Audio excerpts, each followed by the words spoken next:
News phone tapping కేసులో ప్రధానంగా ఆరోపణలు ఎదుర్కొంటున్న ఎస్ఐబి మాజీ చీఫ్ ప్రభాకర్ తాజాగా జూబ్లీహిల్స్ పోలీసులకు లేఖ రాశారు. తాను జూన్ 26వ తేదీనే ఇండియాకు వచ్చి ఉండేది, కానీ ఆరోగ్యం బాగలేకపోవడంతో అమెరికాలోనే ఉండిపోవాల్సి వచ్చిందని తన లేఖలో పేర్కొన్నారు. క్యాన్సర్తో పాటు గుండె సంబంధమైన వ్యాధులతో బాధపడుతున్నా అని తెలిపారు.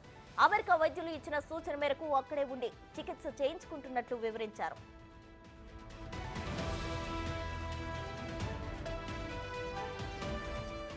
మరోవైపు ఫోన్ ట్యాపింగ్ కేసుతో తనకు ఎలాంటి సంబంధం లేదని ప్రభాకర్ రావు తన లేఖలో పేర్కొన్నారు. అంతేకాదు, పూర్తి అసత్యమైన ఆరోపణలు చేస్తున్నారని తెలిపారు. ఎక్కడ కూడా ఇల్లీగల్ పనులు చేయలేదని వివరణ ఇచ్చారు. పోలీసులకు ఈ దర్యాప్తులో సహకరించేందుకు తాను సిద్ధంగా ఉన్నట్లు పేర్కొన్నారు. అందులో భాగంగా తాను ఇండియాకు వచ్చే వరకు టెలికాన్ఫరెన్స్ లేదా మెయిల్ ద్వారా విచారణకు సహకరిస్తా అని లేఖలో తెలిపారు.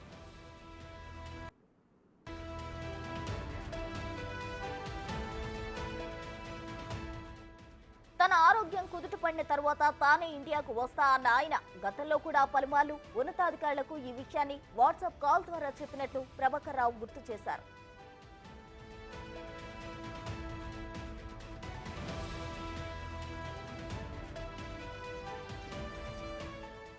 ఇదే అంశానికి సంబంధించి మరిన్ని డీటెయిల్స్ మా అసోసియేట్ ఇన్పుట్ ఎడిటర్ నగేష్ అందిస్తారు. నగేష్, చెప్పండి. అయితే ఫోన్ ట్యాపింగ్ కేసుకు సంబంధించి ప్రభాకర్ రావు అయితే పోలీసులకు లేఖ రాయడం జరిగింది. దీనికి సంబంధించిన ఓవరాల్ డీటెయిల్స్ ఏంటి నగేష్? ప్రభాకర్ రావు ఇన్వెస్టిగేషన్ లో సహకరించడానికి ఇష్టం లేనట్లు ఉంది. ఈ క్రమంలోనే ప్రతిసారి లెటర్ రాసి తప్పించుకున్నట్టుగా అర్థమవుతుంది. మళ్ళీ జూబ్లీహిల్స్ ఏసీపీకి ఇన్వెస్టిగేషన్ ఆఫీసర్ గా ఉన్న అధికారికి తాను లెటర్ రాశారు. ఈ నెల జూన్ 26న ఇండియాకు వచ్చి ఉండేది, కానీ ఆరోగ్యం బాగలేకపోవడంతో అమెరికాలో ఉండిపోవాల్సి వచ్చిందని లెటర్ లో పేర్కొన్నారు. క్యాన్సర్ తో పాటు గుండె సంబంధమైన వ్యాధులతో బాధపడుతున్నాను. అమెరికా వైద్యులు ఇచ్చిన సూచన మేరకు అమెరికాలో నుండి ట్రీట్మెంట్ చేయించుకోవాల్సి వచ్చిందని చెప్పి లెటర్ లో పేర్కొన్నారు. మళ్ళీ ఇందులో ఈ కేసుతో నాకు ఎలాంటి సంబంధం లేదు, పూర్తి అసత్యమైన ఆరోపణలపై చేస్తున్నారని చెప్పి ఆ లెటర్ లో పేర్కొన్నాడు. ఎక్కడ కూడా తాను వేరే ఇల్లీగల్ గా పనులు చేయలేదు, పోలీసుల దర్యాప్తులు సహకరించేందుకు నేను సిద్ధంగా ఉన్నానని చెప్పి లెటర్ లో పేర్కొన్నారు. ఇండియా వచ్చే వరకు టెలికాన్ఫరెన్స్ ద్వారా లేదా మెయిల్ ద్వారా కూడా పూర్తి సమాచారం అందించేందుకు సిద్ధంగా ఉన్నానని చెప్పి అందులో పేర్కొన్నారు. నేను ఒక క్రమశిక్షణ గల పోలీస్ అధికారిని చెప్పి లెటర్ లో రాసుకొచ్చిన పరిస్థితి, విచారణ ఎదుర్కొంటాను, ఎక్కడికి తప్పించుకొని పారిపోయే పరిస్థితి లేదని చెప్పి అందులో పేర్కొన్నారు.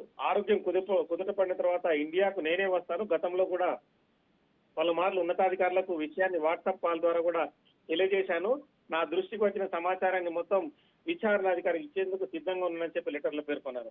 కానీ చాలా టెక్నికల్ గా వ్యవహరిస్తున్నట్టుగా ఈ కేసులో అర్థమవుతున్న పరిస్థితి కనిపిస్తుంది. క్రైమ్ నెంబర్ 243/24 పంజగుట్ట పిఎస్ లో కేసు నమోదై ఇన్వెస్టిగేషన్ కూడా కీలక దశలో ఉంది. ఇప్పటికే 3వ ఛార్జ్ షీట్ కూడా నాంపల్లి కోర్టులో దాఖలైంది. ఛార్జ్ షీట్ ను కూడా నాంపల్లి కోర్టు ఒకసారి వెనక్కి పంపింది మళ్ళీ, ఎందుకంటే అందులో లెటర్ ఆఫ్ శాంక్షన్ అధికారుల అనుమతి లేదన్న ఆ లెటర్ ని అందులో పెట్టలేదు కాబట్టి మళ్ళీ ఆ లెటర్ ను జోడించి మళ్ళీ ఛార్జ్ షీట్ దాఖలు చేయాలని చెప్పి అందులో పేర్కొన్న పరిస్థితి. మరి ఈ క్రమంలో ఇన్వెస్టిగేషన్ క్రూషియల్ ఉన్న టైంలో ప్రభాకర్ రావు మాటిమాటికి లెటర్ రాసి తప్పించుకుంటున్నారనేది స్పష్టంగా అర్థమవుతుంది. అంటే తన లాయర్ల సూచన ద్వారా ఈ కేసు వీక్ అయ్యే వరకు కూడా ఇలాగే చేస్తే బాగుంటుందనేది మరి లాయర్లు ఆయనకు ఏమైనా సమాచారం అందించిరో లేదో తెలియదో. మరి ప్రస్తుతం అయితే తాను ఈ కేసులో డైరెక్ట్ గా ఎదుర్కోవడం కోసం ఇష్టపడడం లేదని మాత్రం ఈ లెటర్ ద్వారా అర్థమవుతోంది.